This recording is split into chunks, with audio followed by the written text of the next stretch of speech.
প্রথম একদিকে যেটা আমরা প্রকল্পগুলো তো বিশেষ করে প্রায় সব প্রকল্পগুলো তো আগের তৈরি করা এবং এটা নতুন একটা অভিজ্ঞতা এবং প্রকল্পগুলো আমরা পর্যালোচনা করতে গিয়ে যা দেখলাম অনেকগুলো সমস্যা আছে। অনেকগুলো প্রকল্পের প্রয়োজনীয়তা ছিল কি না সেটাও একটা বিশেষ প্রশ্ন। তো এগুলো এত বেশি বিশ্লেষণ করতে হচ্ছে যে প্রকল্পগুলো বিভিন্ন কারণে বিভিন্ন উদ্দেশ্যে করা হয়েছে, এই জন্য সময় অনেক নিয়েছে। আমাদের ছিল কতটা, 19টার মধ্যে আমরা কতটুকু আসতে পারছি? 19টার মধ্যে মাত্র 7টা করতে পেরেছি। এবার বুঝতেই পারেন যে কত বিশ্লেষণে যেতে হচ্ছে।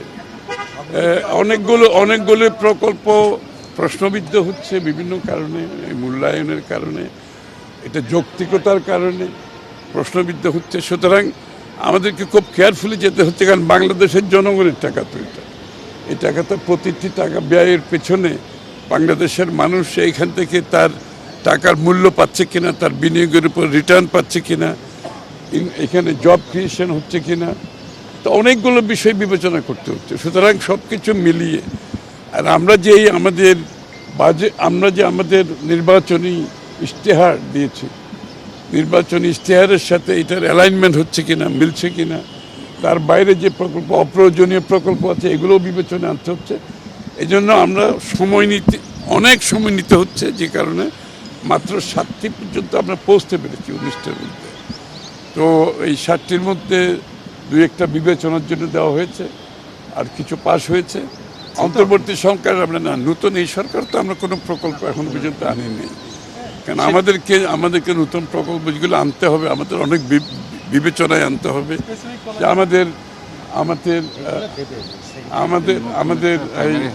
আমাদের নির্বাচনী ইশতেহারের সাথে অ্যালাইনমেন্ট হচ্ছে কিনা। সেক্ষেত্রে কয়টা অনুমোদন পেল আর কোন কোন প্রকল্পগুলো অনুমোদন দিয়েছেন, এগুলো ওখান থেকে ডিটেলস বলা হবে।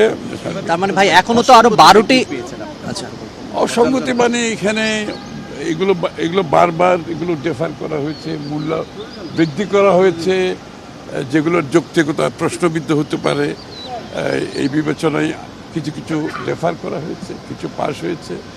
আর যেগুলো প্রকল্প শেষ হয়ে গেছে এগুলো তো আমাদের আর কিছু করার নেই পাস করা ছাড়া। তবে এগুলোকে আমরা ইনভেস্টিগেট করতে বলেছি। যেমন একটি প্রকল্প আমি বলি, একটি স্পেসিফিক প্রকল্প, গোপালগঞ্জ ডেন্টাল কলেজ অ্যান্ড হাসপাতাল, এই প্রকল্পটা তো শেষই হয়ে গেছে, এটা তো পাস করা ছাড়া উপায় নাই।